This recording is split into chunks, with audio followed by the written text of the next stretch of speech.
Assalamualaikum warahmatullahi wabarakatuh. Perkenalkan, nama saya Alvanda Jessica Tombokan, NIM 1970446, kelas B semester 3, Program Studi Ilmu Kesehatan Masyarakat, Universitas Negeri Manado. Nah, di sini saya mau menjelaskan tentang sistem informasi puskesmas. Ya, gambaran dari sistem informasi puskesmas. Definisi sistem informasi puskesmas. Sistem informasi manajemen puskesmas atau SIMPUS merupakan suatu tatanan atau peralatan yang menyediakan informasi untuk membantu proses manajemen puskesmas dalam mencapai sasaran kegiatannya atau DEPKES RI 1997. SIMPUS diharapkan dapat meningkatkan manajemen puskesmas secara lebih berhasil guna dan berdaya guna melalui pemanfaatan secara optimal dari sistem pencatatan laporan terpadu puskesmas. SIMPUS merupakan prosedur pemrosesan data berdasarkan teknologi informasi dan integrasikan dengan prosedur manual dan prosedur yang lain untuk menghasilkan informasi yang tepat, waktu dan efektif untuk mendukung proses pengambilan keputusan manajemen.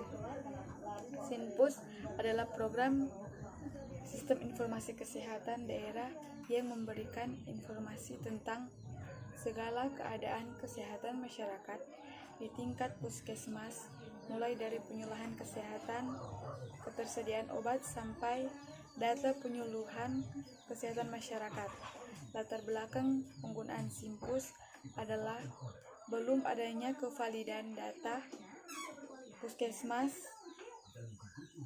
data mengenai orang sakit, penyakit, ibu hamil, dan lain-lain dalam wilayah suatu puskesmas.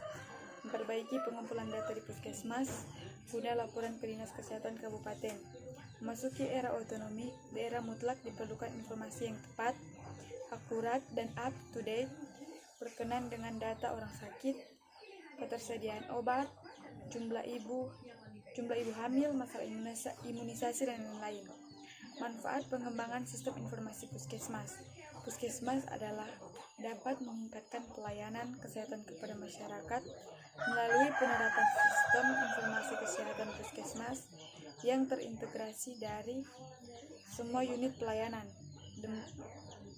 Demikian pula dapat menyajikan informasi secara cepat, tepat, dan dapat dipercaya, sehingga informasi yang disajikan puskesmas dapat dipakai untuk pengambilan keputusan di berbagai tingkat sistem informasi kesehatan dan berbagai jenis manajemen kesehatan, baik untuk manajemen pasien, unit sistem kesehatan, sehingga dapat meningkatkan suatu pelayanan dinas kesehatan kepada masyarakat. Tujuan pengembangan sistem informasi puskesmas. Puskesmas adalah memberikan pelayanan kepada masyarakat melalui sistem informasi yang terintegrasi di semua unit pelayanan puskesmas, sehingga dapat meningkatkan kecepatan proses pada pelayanan, mempermudah akses data, pelaporan dan akurasi data, sehingga menjadi lebih baik. Teori-teori dari gambar sistem informasi puskesmas. Substansi sistem informasi puskesmas. Substansi sistem kependudukan yang berfungsi untuk mengelola data kependudukan terdiri dari family folder, pencatatan mutasi lahir, mutasi wafat, dan mutasi pindah.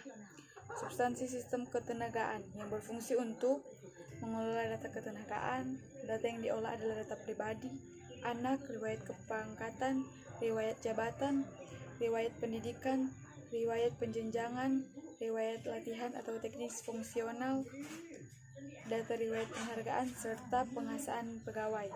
Substansi sistem sarana dan prasarana yang berfungsi mengelola data sarana dan prasarana sehingga peralatan medis, kendaraan, gedung, tanah, dan peralatan lainnya. Substansi sistem keuangan yang berfungsi untuk mengelola data keuangan secara garis-garis besar saja, yaitu mencakup besar pembiayaan menurut kegiatan dan sumber daya. Nah, secara umum rekam medik yang dilakukan di puskesmas dilakukan ketika pasien datang ke pendaftaran. Setelah itu, pasien langsung diberi selembar kertas kemudian menuju ruangan yang akan dilakukan pengobatan. Misalnya, pasien umum ke ruang balai pengobatan, sementara pasien khusus misalnya pasien TBC ke ruangan TBC, pasien KIA ke ruangan KIA, dan lain sebagainya. Setelah dari ruangan masing-masing, maka mereka menuju ruangan obat untuk selanjutnya mendapatkan obat. Namun, yang dilakukan di puskesmas sudah mulai selangkah lebih maju. Puskesmas ini atas inisiatif kepala puskesmas mulai menggunakan komputerisasi. Di setiap ruangan sudah ada komputer yang semua saling berhubungan. Ketika pasien datang, maka bagian pendaftaran menulis di komputer identitas dan keluhan pasien. Keuntungan lainnya adalah data yang telah lalu semuanya ada di dalam komputer, sehingga apabila memerlukan dan bulan sebelumnya tinggal mengklik bulan lalu, maka sudah ada semuanya, baik jumlah pasien lama maupun pasien baru. Nah, untuk mencapai ke arah keberhasilan tersebut memerlukan dana dan waktu yang cukup lama. Di antaranya memberikan keyakinan kepada semua karyawan tentang keuntungan memakai komputerisasi, kemudian menyediakan berbagai alat yang diperlukan. Nah, sistem informasi manajemen puskesmas yang dilakukan di kota merupakan langkah yang sangat penting untuk melancarkan pekerjaan yang dilakukan oleh puskesmas. Dengan mencoba terobosan baru yang awalnya memang sulit dilakukan karena memerlukan dana dan pengembangan kemampuan pada karyawannya untuk meningkatkan kemampuan di bidang teknologi dalam melaksanakan pekerjaan dengan menggunakan perawat. Hasilnya adalah puskesmas ini dari segi pelaporan, data yang terkumpul setiap bulannya lebih lengkap dibanding dengan puskesmas lainnya di kota. Tindakan dan hal yang dilakukan oleh para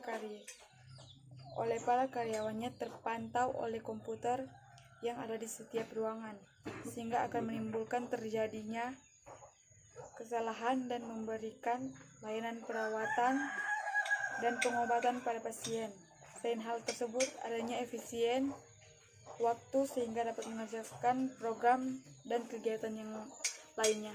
Nah, sampai di situ penjelasan saya tentang sistem informasi puskesmas. Sekian dan terima kasih. Mohon maaf atas kekurangan dan kesalahan. Terima kasih.